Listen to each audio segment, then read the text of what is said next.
Ekspertlərimiz deyir ki, uşağa ekran limiti qoymaq istəyən valideyn əvvəlcə öz telefon davranışlarını tənzimləməlidir. Qəhrəmanımız gənc ana Həvva xanım övladlarına telefon və planşetlərdən maraqlı metodlarla uzaq tutmağa çalışır. Uşaqlarımda hər ikisində də 3 yaşından etibarən şəxsi mobil telefonları var və 3 yaşından etibarən özləri öz limitlərini təyin edə bilirlər. Necə? Əgər bir evdə, bir ailədə ana və ata özü telefon aludəçisi deyilsə, uşaq da telefon aludəçisi ola bilməz. Siz telefonu uşağa necə təqdim edirsiniz? Əgər siz bu aləti uşağa oyuncaq kimi təqdim edirsinizsə, bu sona qədər də belə olacaq. Siz gözləməyin ki, o uşaq o alətdən hər hansı bir araşdırma, öyrənmə, bilgi məlumatlanma vasitəsi kimi istifadə etsin. Ümumiyyətlə fərqli proqramlar var, hansınla ki, siz uşaqların davranışlarını, hansı proqramları yükləyə bilərlər, hansı proqramları yükləyə bilməzlərlə bağlı özünüz qadağalar verirsiniz. Təbii ki, körpə yaşında siz demirsiniz ki, mən buna nəzarət edirəm. Çünki bir yerdə nəzərə almalısınız ki, uşağın inkişaf edən bir egosu var və siz o egonu daim valideyn nəzarəti, valideyn kontrolu olaraq etdiyiniz zaman bu dəfə uşaqlar sizdən nəyisə gizlətməyə və davamlı yalan deməyə başlayacaqlar. Çünki orada bir qorxu faktoru var.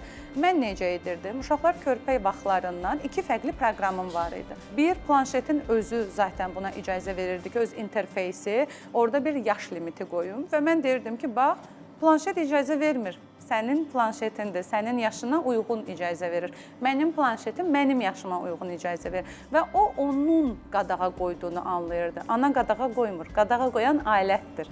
Və orada avtomatik uşaq mənlə hər hansı bir savaşa girə bilmir.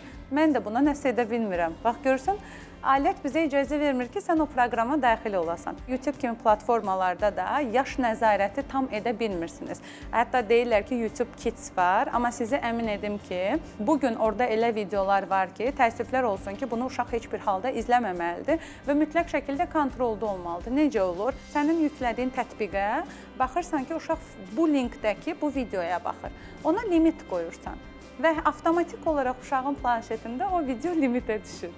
Dolayısıyla sən birbaşa müdaxilə eləmədən həm də uşağın bütün planşetini nəzarətdə saxlamış olursan və ona saat limiti qoyursan, dəqiqə limiti qoyursan və planşet avtomatik olaraq bloklanır və deyirsən, görürsən, bugünlük planşet sənə bu qədər icazə verdi baxmağa. Ona görə də davam edə bilmərik, təəssüf. Əslində hər şeyi sən edirsən valideyn olaraq, amma uşaq bunun fərqində olmur və düşünür ki, bunu planşet edir. Balaca oğlum həddindən artıq videoların təsirinə düşməyə başlayırdı. Misal üçün, deyək ki, orada əsas qəhrəman hoppanırdı, düşürdü və s. təhlükəli hərəkətlər eləyirdi. Və biz onda sadəcə planşeti götürdük və bir izah eləyirik ki, Əmir, bax, hal-hazırda sən o qəhrəmana əsasən belə-belə davranışlar edirsən. Bu Əmir deyil, biz bu Əmiri tanımırıq və bu Əmiri heç sevmədik. Və buna əsasən də sən planşetə bir həftə qadağa qoyulur.